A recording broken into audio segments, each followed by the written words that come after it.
ይህ የምፅዓቱ አዋጅ ነጋሪ አገልግሎት ወቅታዊና ዕለታዊ ወጎችን በማቅረብ ትንታኔ የምንሰጥበት የተለያዩ እንግዶችንም በመጋበዝ የምናቀርብበት መድረክ ነው። መረጃዎችን ያጠናከረ ይዞልን የሚመጣው ፓስተር አለማየሁ ነሙ ሲሆን ፕሮግራሙን የመራና መሰናዶውን ኤዲት በማድረግ ወደ እናንተ የሚያቀርበው ይልቃል አስራት ነው። መልካም ጊዜ። ሻሎም ሻሎም፣ ውድ የተከበራችሁ የምፅዓቱ አዋጅ ነጋሪ አድማጮቻችን ሰላም ለእናንተ ይሁን። በዕለተ ማክሰኞ የቀን መረጃችን ብቅ ብለናል። እንግዲህ ዓለማችን በምን ሁኔታ ላይ አለች የሚለውን ለመገምገም እንደ እግዚአብሔር ቃል ደግሞ የማንቂያ ደወል ለመደወል እንዲሁ ብቅ ብለናል። እንግዲህ ሰሞኑን በርካታ መረጃዎች ወደ እናንተ ስናደርስ ነበረ። በትላንትናው ዕለትም የተሰሙ አዳዲስ መረጃዎች አሉ። እነዛን ደግሞ አሰባስቦ ሊያስደምጠን ወንድማችን ፓስተር አለማየሁ ነሙ በአጠገቤ ይገኛል።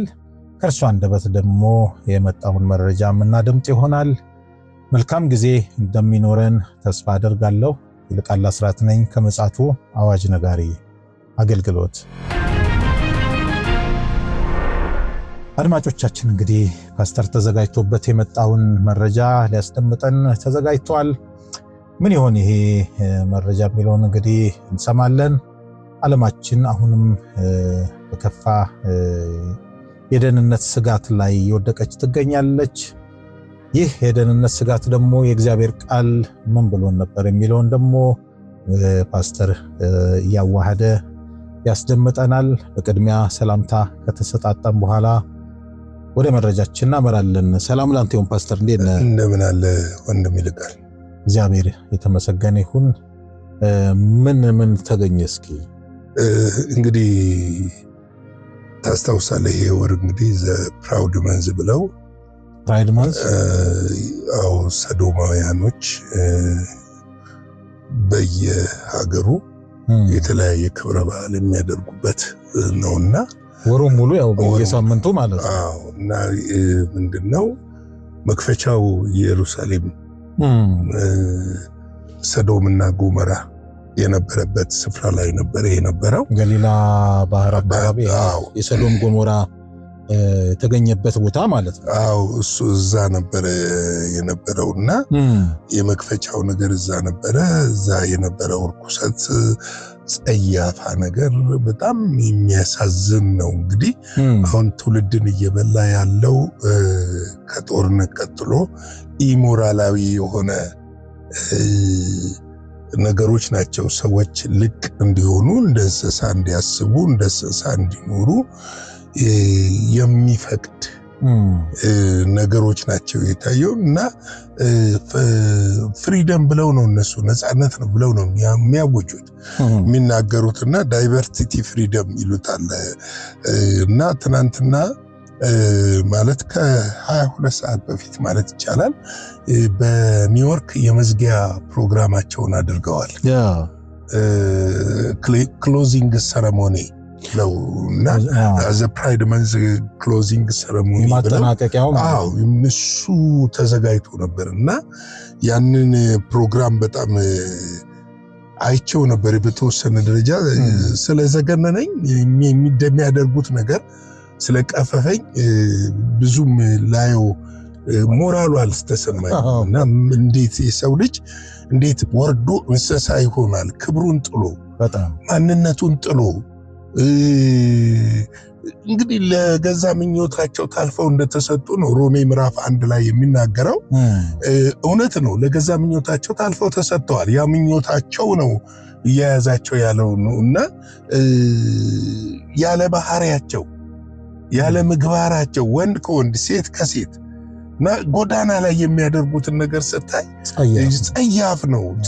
ደግሞ ፕራውድ ብለው መሰየማቸው ደግሞ በጣም ምን አይነት የወረደ ነገር ውስጥ የሰው ልጅ እንደወደቀ የምታይበት ነውና ይሄ የሚያሳፍረው እግዚአብሔር የፈጠረልህን ማንነትህን ትተህ ተመልከት። የተፈጠርክበት ፐርፐዝ አለ። ወንድ ለወንድ ለሴት ሲፈጠር፣ ሴት ለወንድ ሲፈጠር ፐርፐዝ አለው። እግዚአብሔር ተሳስቶ አይደለም ያደረገው ያን እውነት ነው። እና ይህንን ነገር ዳይቨርሲቲ ነው ሲሉት፣ ነፃነት ነው ሲሉት፣ ምን ሆኖ ነፃነት? በጣም ያሳዝናል። ውርደት ነፃነት የሆነበት ዓለም ላይ ነው። ይሄ ነው አሁን ብዙ ጊዜ ስንጮህ የመጨረሻው ዘመን ደርሷል፣ የመጨረሻው ሰዓት ደርሷል ስንል ሰው ሊሰማ የማይፈልገው ከራሱ ኑሮ፣ ከራሱ ስሜት፣ ከራሱ ፍላጎት አንጻር ነው ሊሰማ የማይፈልገው ነገር። ግን ይሄ ነው አደባባይ ላይ እርኩሰት ከማየት ውጪ በጣም ምንድን ነው የምትፈልገው? እውነት ነው። እንደው ፓስተር እንደው መቼም ማህበረሰቡም እንዲገነዘብም ጭምር እንግዲህ መምህራችን መሰረታችን መጽሐፍ ቅዱስ ነውና በመጽሐፍ ቅዱስ ውስጥ እግዚአብሔር በጣም ከጨከነባቸው ጊዜያቶች ሁለቱን እንኳን ብናነሳ የኖህ ዘመንና የሎጥን ዘመን ማንሳት መቼም ተገቢ ነው ብዬ አምናለሁ። እና ጌታ ኢየሱስ ደግሞ ይሄ ዘመን ተመልሶ እንደሚመጣም በመምጫው ዋዜማ ላይ ይህንን አጋርቶናል እና አንብበናልም እያየንም ነው ያለነው። እና እንደው በዚህ ላይ ተመርኩዘ መልእክት ማስተላለፍ ስላለብህ ከዛ ውጪ ደግሞ የተቃረነ ነገር ደግሞ የዚህ ተቃራኒ ነገር ደግሞ እዛው አሜሪካን ውስጥም ደግሞ ሰምተናል አይደለ ፓስተር? ዶናልድ ትራምፕ መጣበታለው እሱም ተቃራኒ ነገሮች መጣበታለው። እንግዲህ በአንድ ሀገር ውስጥ ይሄ ነገር ሀፕን አድርጓልና አያይዘ እንድትናገር የፈለኩት ምንድነው፣ ለምንድነው እግዚአብሔር እዛ ጋር እንደዚህ የጨከነበት ሰውን በመፍጠር የተጸጸትኩበት እስኪል ድረስ ማለት ነውና እስኪ እንደው አያይዘ ይሄን ነገር ለአድማጮች ብታጋራ። እንግዲህ ምንድነው መሰለ እንደዚህ አይነት ነገሮች በሎጥ ዘመን ነበሩ። በዛም በሎጥ ዘመን ገና ቢጊኒንግ በሆነው ዘመን ራሱ ነበረ፣ በኖህ ዘመን እና በሎጥ ዘመን፣ በኖህም በሎጥም ዘመን ነበረ፣ በሁለቱም ዘመን ነበረ። እንግዲህ ትልቁ የሶዶምና የገሞራ ከተማ የመጥፋታቸው ሚስጥር፣ በእሳት የመንደዳቸው ሚስጥር ይሄ ነው። ምንድነው? ሰው እግዚአብሔርን ባለማወቅ ብቻ አይደለም፣ አውቆም እግዚአብሔርን በገዛ መንገዱ መሄድ። መጽሐፍ ቅዱስ እንደውም ሮሜ ምን ይላቸዋል መሰለ? ቁጥር 22 ላይ ሮሜ ምዕራፍ 1 ቁጥር 22 ላይ ጥበበኛ ነን ሲሉ ደንቆሮ ሆኑ ነው የሚለው። የሚገርም ነው። እነሱ ጥበበኛ ነን እያሉ አሁን እኮ እያሉ ያሉት ነፃነት ነው፣ ዘመናውያን ነን። አዎ። እና ዳይቨርሲቲ መልቲ የሆነ ብዙ የሆነ ነፃነት ገብቷል። ይሄ የተፈለገው ሰው የፈለገውን የመሆን አይደለም። ሰው አንሊሚትድ የሆነ ሰው የፈለገውን መሆን አይችልም። ሰው ነው ተፈጥሮ ስለሆነ የተፈጠረ ስለሆነ እውነት ነው። ገብቷል። የፈለገውን መሆን የሚችል ፈጣሪ ብቻ ነው። ፈጣሪም ራሱ ከባህሪው ውጭ ደግሞ አይሆንም። ባህሪውን ነው የሚገልጠው። እና ይሄንን የጥፋትና የእርኩሰት በዓለም ዙሪያ አሁን እኮ እኛ ይኸውልህ ብዙ ጊዜ መረጃ ስለማንሰማ እኮ ነው፣ ብዙ ሰዎች መረጃ ስለማይሰሙ ነው እንጂ በዓለም ዙሪያ በጣም በፍጥነት እየተስፋፋ ነው፣ ሀገራችንን ጨምሮ። አዎ ደግሞ ትኩረት የሚደረገው ቲኔጀርሶች ላይ ነው፣ ትምህርት ቤቶች ላይ ነው፣ ዩኒቨርሲቲዎች ላይ ነው፣ እስር ቤቶች ላይ ነው። ገብቷል። ልምምዱ በጣም የከፋ ነውረኝነት የታጨቀበት ከመሆንም ባሻገር እግዚአብሔር ጠል ናቸው። በጣም እግዚአብሔር ጠል ናቸው። ከቃሉ ብቻ ያፈነገጡ አይደሉም። እግዚአብሔር ጠል ናቸው። ለራሳቸው አምልኮተ ጋኔል ያላቸው ናቸው። እውነት ነው። እና ለዚህ ነው እኮ ጥበበኛ ነን ሲሉ ደንቆሮ ሆኑ ይላል። እና በቁጥር 27 ላይ ምን ይላል? እንዲሁም ወንዶች ደግሞ ለባህሪያቸው የማይገባውን ሴቶችን መገናኘት ትተው እርስ በራሳቸው በፍትወታቸው ተቃጠሉ፣ ወንዶችም በወንዶች ነወሩ አደረጉ፣ በስህተታቸው የሚገባውን ብድራት በራሳቸው ተቀበሉ ይላል። ብድራት አላቸው። ጥፋትን ነው የሚያመጡት። ለምድር ጥፋትን ነው የሚያመጡት። ለምድር ውድቀትን ነው የሚያመጡት። ለትውልድ ውድቀትን ነው የሚያመጡት። ለማህበረሰብ ውድቀትን ነው የሚያመጡት። ሞራል የላቸው። ስለዚህ ይሄ በኒው ሊበራሊዝም ሰበብ ወደ ምድራችን የገባው ሰው የፈለገው መሆን ይችላል በሚል ነፃነት በሚል ሽፋን ሰው የራሱን ስብዕና እንዲጥል የተደረገበት መንገድ በጣም ዘግናኝ አጸያፊ ነው እና ትናንትና ቪዲዮ አለ እንትን ላይ እየተዘዋወረ ስለሆነ ዩቲዩብ ላይ እየተዘዋወረ ስለሆነ ማየትም ፌስቡክም ላይ እየተዘዋወረ ስለሆነ ሰዎች እዛ ጋም ሊመለከቱ ይችላሉ። ምንድነው ይሄ? ነውረኝነት ተግባር ነው። በጣም አጸያፊ ተግባር ነው። ቤተክርስቲያን አጥብቃ እኔ ደግሞ ቤተክርስቲያን እኮ እንደዚህ አይነት ነገር ደፍረው እኮ አያስተምሩ። ለምን እንደማያስተምሩ ግን ግራ ይገባኛል። እውነቴን ነው። አለማስተማር ብቻ እኮ አይደለም እኮ ፓስተር፣ ሰርጎም እኮ ገብቷል እኮ። አዎ፣ ለምን ነው አይገልጹት? አሁን አገልጋዮች አሉ፣ ዘማሪዎች አሉ፣ ሌላም እና ይሄ እኮ በጣም እኮ አደገኛ ነገር እኮ ነው። ከነገ ወዲያ እኮ መጥቶ የሚውጥ እኮ ነው።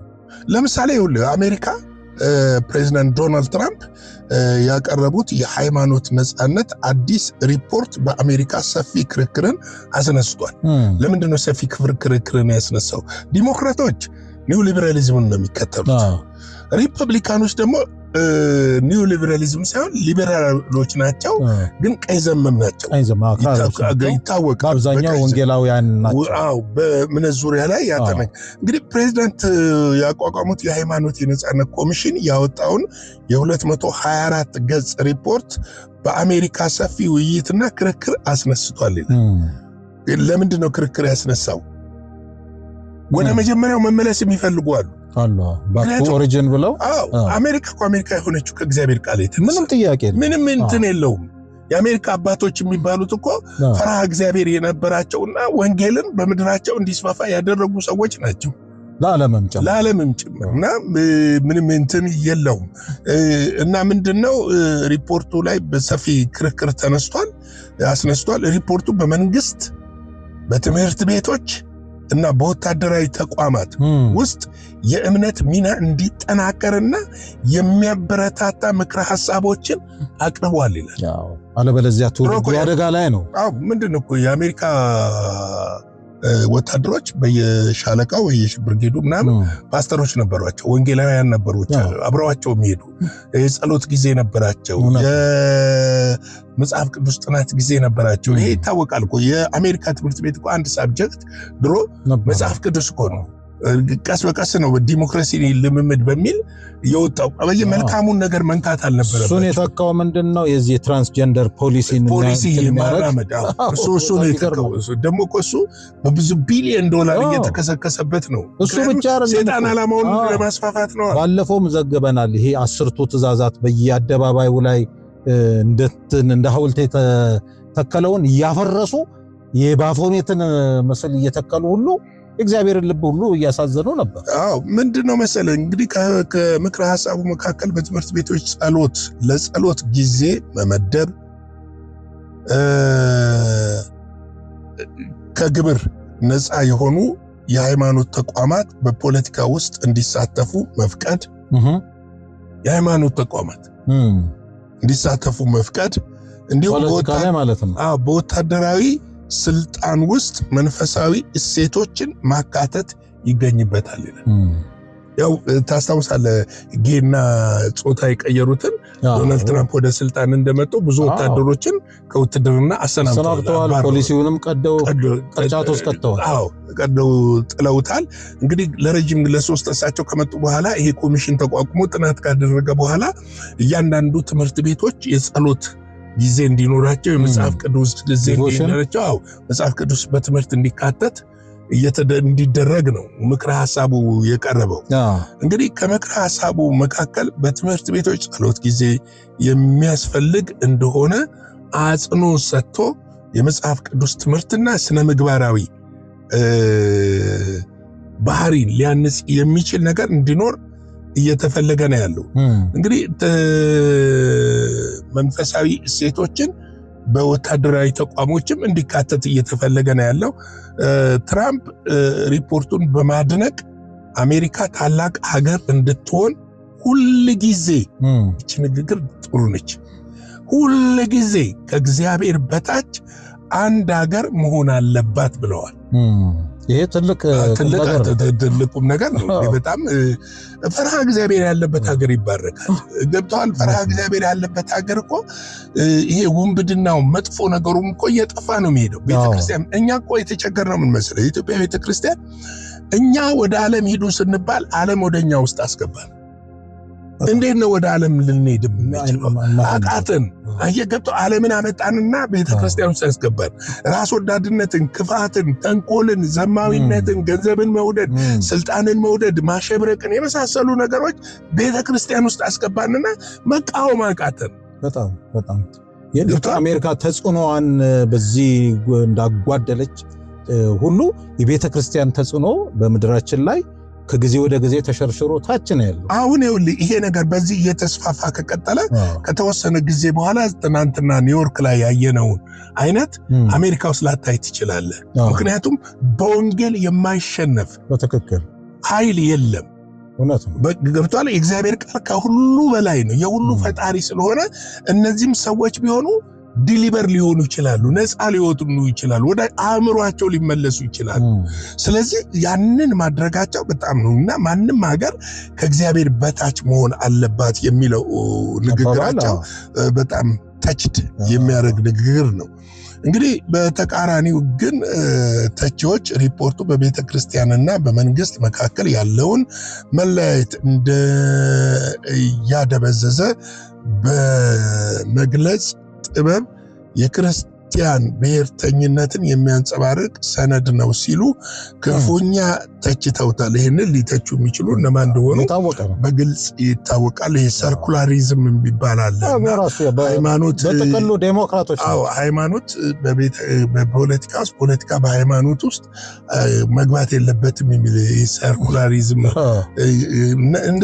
አስተሳሰብ ነው። ግን እሱ አስተሳሰብ ደግሞ በጣም አደገኛ ነው እኮ። ምን እንደሆነ ታውቃለህ? በየትኛውም ሀገር የሃይማኖት ተቋማት ያልተቆጣጠረ መሪ ወይም መንግስት የለም። ቢኖርም ስልጣን እንዲረዝም ከተፈለገ ጀስት የሃይማኖት ተቋሞች መያዝ ይፈለጋሉ። ይህ ፖለቲካው መርህ ነው። ምንም እኛ ከፖለቲካ ነፃነን አያገባንም ቢባልም ኢንዳይሬክት ትይዘዋል። እንደው በወፍ በረር ፓስተር እንደው ካነሳው ላይ ቀር እንደው ተምሳሌት የሆነች ሀገር አለች በዚህ አቅጣጫ ላይ ሩዋንዳን ማንሳት እንችላለንና ሁለት ጊዜ ትልልቅ ውሳኔዎችን እንደወሰነች ይታወቃል። ሚዲያውም ይህን ነገር ስላወጣው ከ4000 ከ5000 በላይ ኢሌጋል የሆኑ ይሄ ደግሞ ህገወጥ የሆኑ አብያተ ክርስቲያናትን ሁሉ እንዳሸገች ይታወቃል። አካውንታቸውን በሙሉ ብሎክ አድርጋ ወይ ህጋዊ እንዲሆኑ አለበለዚያም ደግሞ መስመር ውስጥ እንዲገቡ ይመስለኛል። አላቅም። ግን ይሄ በዚህ ሁሉ መጠን እርምጃ የወሰደችበት ምክንያት ለምን ይመስላል? ምን መሰለህ? ብዙ ጊዜ ቸርቾች ወንጀልም ሊፈጸምባቸው ይችላል። ቸርች ብቻ ላይሆኑ ይችላሉ። ምክንያቱም መንግስት በሃይማኖት ውስጥ መግባት የለበትም። ሃይማኖት በመንግስት መግባት መርህ ስለሚይዙ ከቸርች ጀርባ ወንጀለኞች ሊኖሩ ይችላሉ። እኔ እንደውም አንዳንድ ጊዜ አንዳንድ ቸርቾች በ4 ዓመትና በ5 ዓመት ባልሞላ ጊዜ ውስጥ ከኢትዮጵያ ኢኮኖሚ ስታሰስ ውጪ የሆነ እድገት ወይም የፋይናንስ ፍሰት ስትመለከት that is danger behind የሆነ ነገር አለ። ገብቶሃል? behind የሆነ ነገር አለ። ስለዚህ ቸርች ለተቋቋመበት ዓላማ ብቻ መዋል መቻል አለበት። ለተቋቋመበት ዓላማ የክርስቶስን ተልእኮ ማስፈጸም የሰዎችን አይደለም፣ የመንግስትንም ተልእኮ አይደለም፣ የማንንም ተልእኮ አይመለከተውም። ቤተክርስቲያን ያቋቋማት የመሰረታት ክርስቶስ ኢየሱስ ነው። በዚህች ዓለት ላይ ቤተክርስቲያኔን መሰረታለሁ ነው ያለው። የሰማይ አምባሳደር እስከሆነ ድረስ ግድ ነው። ማቴዎስ 16:18 ላይ ያንን ቃል ነው ጌታ ኢየሱስ የተናገረው። አንተ ጴጥሮስ ነህ፣ በዚህች ዓለት ላይ ቤተክርስቲያኔን እመሰርታለሁ። ቤተክርስቲያኔን የመሰረታት ክርስቶስ ፓስተር አለማየሁ አይደለም፣ ወይም ሐዋርያ ነኝ የሚል ሰንበዴ አይደለም። የመሰረታት ቤተክርስቲያን መንግስት አይደለም፣ የመንግስት በጎ ፍቃድ አይደለም ቤተክርስቲያንን ያቋቋማት። ገብቶሃል? ቤተክርስቲያን ተልእኮዋ ላይ ብቻ ነው ማተኮር ያለባት። ገብቶሃል?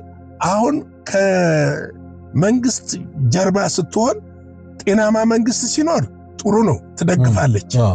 እኔ አሁን የቤተክርስቲያን ሰው አገልጋዮች ወይም ደግሞ ቤተክርስቲያን የሚያመልክ ሰው ፖለቲከኛ አይሁን የሚል ነገር የለኝም።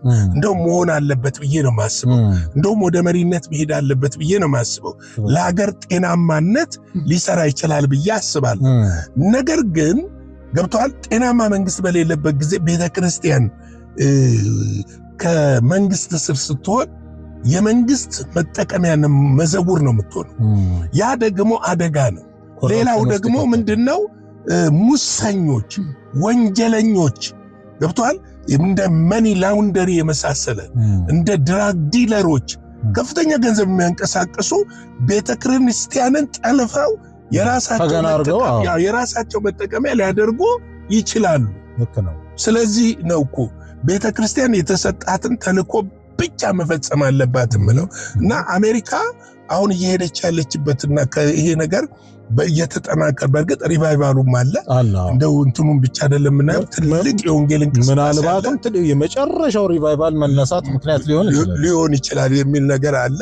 እነዚህ ነገሮች ስንመለከት ትልቅ ለውጥ ይመጣል ብለን ነው የምናስበውና እንግዲህ ከዚህ ትልቅ ነገሮችን እንማራለን ብዬ አስባለሁ። ቤተክርስቲያን ይህንን ሳታቋርጥ ማስተማር፣ መጸለይ፣ መትጋት አለባት ብዬ አስባለሁና የጌታ ጸጋ፣ ሰላም፣ ምሕረት፣ ቸርነት ይብዛልን። ሻሎም። ጌታ ኢየሱስ አብስቶ ይባርክ። ፓስተር በጣም ወቅታዊና ተገቢ የሆነ መረጃ ነው ያጋራህን። ደሞም ጊዜያዊም ሳይሆን የጊዜው ዋና መልእክት ነው ያስተላለፍክልን እና ጌታ ኢየሱስ አብስቶ ይባርክ። እንግዲህ ውድ አድማጮቻችን የመጨረሻው ዘመን ላይ እንዳለን ሰዎች ምንድነው አካባቢያችን ላይ በዓለም ዙሪያ ምንድነው እየሆነ ያለው የሚለውን በጣም ትኩረት ሰጥተን መከታተል አለብን።